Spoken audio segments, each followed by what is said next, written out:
winter storm warning in effect for heavy snow. Those planning travel in the warned area should be prepared for hazardous conditions and plan accordingly. So building a sled is not something that most people ever think about, and hopefully you never have to build one. But I look at it a little bit like an airbag in my car or the fire extinguisher in my house. Hopefully I never use those either, but I wouldn't buy a car without an airbag. A lot of you are probably thinking, well, God, if I have an injury where I need to drag somebody out of a sled, I'm gonna call a helicopter. If you're in cell phone range, great, but if you don't, or maybe it's like this, and even if you do have cell phone range, a helicopter's not gonna come to get you. And even if you do have a helicopter coming, you may need to transport that person to a place where the helicopter can land or get them out of danger. Maybe there's a big slope up above you that you're worried about avalanching, so you don't want to sit here and wait for rescue to come. So you're probably not going to drag somebody out miles with this, though you could if you had to. More likely you're going to move somebody a couple hundred meters or so to a place where you can work on them or get further help.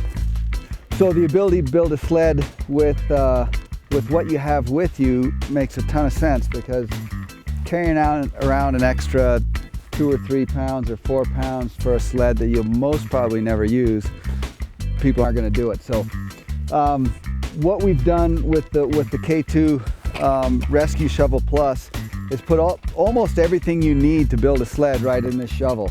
And here's how it works. So blade comes off. The handle is in 2 pieces. Inside the handle are 4 bolts and wing nuts. The only other thing that you may not have on a normal ski tour with you is a cordelette, and that's a handy thing to bring with you anyways. So what I'll do here is break this down by part. For starters, we just put the shovel handles, one at the tip and the other at the tail, and use the 4 wing nuts to bolt that in. If you don't have wing nuts and bolts, you can do it with cordelette or something, but it's not nearly as strong, and it takes a lot longer. So that needs to go at the tip, because this handle needs to be out of the snow. So I'll do that next. Depending on the bindings you have,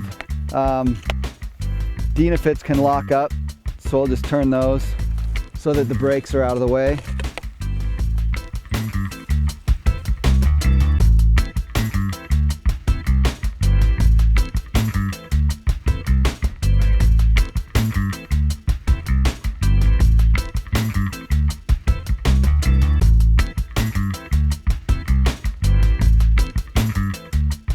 Next thing to do is, this helps with pulling, if you can do this ahead of time, is put this tip through that strap, and same with this one, so you connect these poles. That's going to make it easier to pull. All right, now take a couple ski straps, and we're going to secure the poles to the tips of the skis and then to the heel pieces as well. Okay, and so I keep this loose so I can put that strap underneath there. This you can double.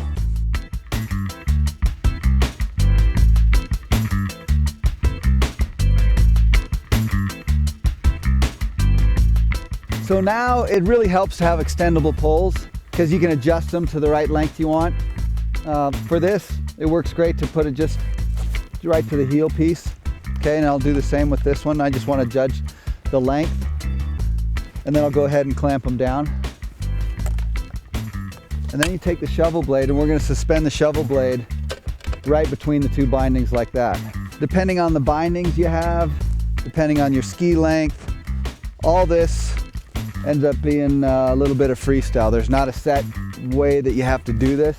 You just have to secure the poles to the binding at each heel piece to the 4 points as well. There's 4 holes in the shovel.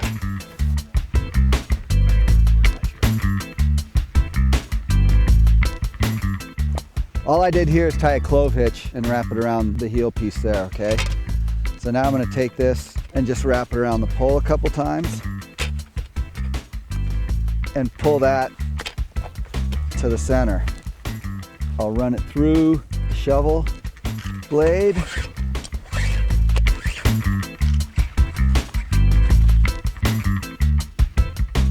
So we've got it secured to both heel pieces.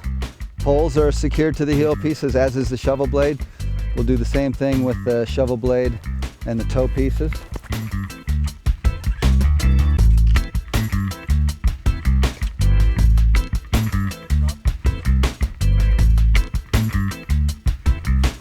So then the last part of this is to give it some shear strength, because right now the skis can slide back and forth like this. Not so bad though. But binding the intersection of the poles will give it a lot of shear strength and make this quite strong.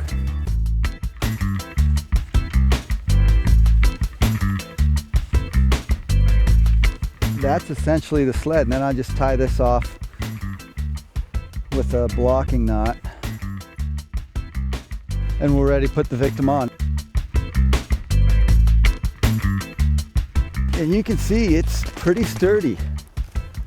And the only thing that we don't normally carry with us is a piece of cordelette. Okay, and you can use, you don't need cordelette, you can use webbing or any kind of accessory cord or straps off your pack if you need to. So now we're ready for our victim. Depending on the type of injury you have and whether you're going uphill or downhill to transport this person, will determine whether their head goes at the tip or at the tails. And we're going to take Lexi downhill a little way, so we're going to put your head up here. So now we just got to attach Lexi to the sled, and I should be able to do that with another cordelette. Okay, so we're just putting the pack on her like she'd normally wear it. So her arms are through the pack straps, and we're gonna secure the waist strap around her waist. We're padding everywhere we can with whatever we've got, whether it's skins or the victim's pack, any extra clothes we have. So right now we've got Lexi secured to the sled, and Martin's got poles to pull her with. If Martin's by himself, you got to tie a cordelette to the sled somehow and then to Martin, because if, for instance, a strap breaks or a pole comes apart, we don't want Lexi to go careening down the hill by herself. If you've got more than a single person by himself, then what we'll do is we'll do a tail rope. So instead of securing it at the front, I'm going to take that cordelette and tie it to the rear, and that way I can have another skier guide from the back.